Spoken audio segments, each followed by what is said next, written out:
मैत्रिणींनो, हा ना टिपिकल रेसिपी व्हिडिओ नाही आहे. मला माझ्या नणंदबाईंकडनं ही रेसिपी शिकायची होती म्हणून मी ती शूट केली होती आणि आता ती तशीच्या तशी तुमच्यासमोर आणते. सगळ्यात आधी बाजारातून ताजे आणि चांगले आवळे आणा. ते स्वच्छ धुवून घ्या आणि आवळे उकडण्यासाठी एका कढईत पाणी घेऊन त्यावर जाळीची प्लेट ठेवा आणि त्या प्लेटवर आवळे ठेवून वाफवून घ्या, म्हणजेच स्टीम करा.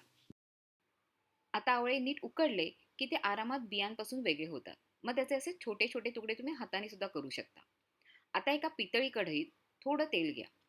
तेल गरम झालं की त्यात 4 ते 5 मेथी दाणे घाला आणि त्यानंतर लोणच्यासाठी लागणारी पिवळी मोहरी घाला. त्यातच थोडीशी साखर तुमच्या आवडीनुसार घाला.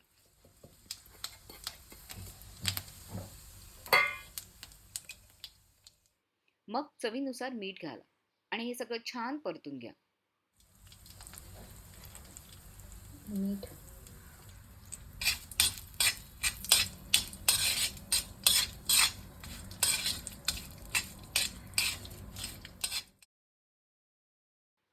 त्यानंतर त्यात हिरव्या मिरच्या घाला. मिरच्या परतल्या की मग हळद घाला.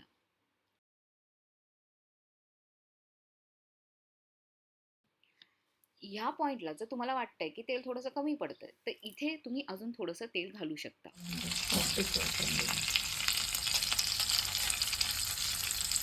हे सगळं नीट परतलं की गॅस बंद करा आणि मिश्रण एका भांड्यात काढा.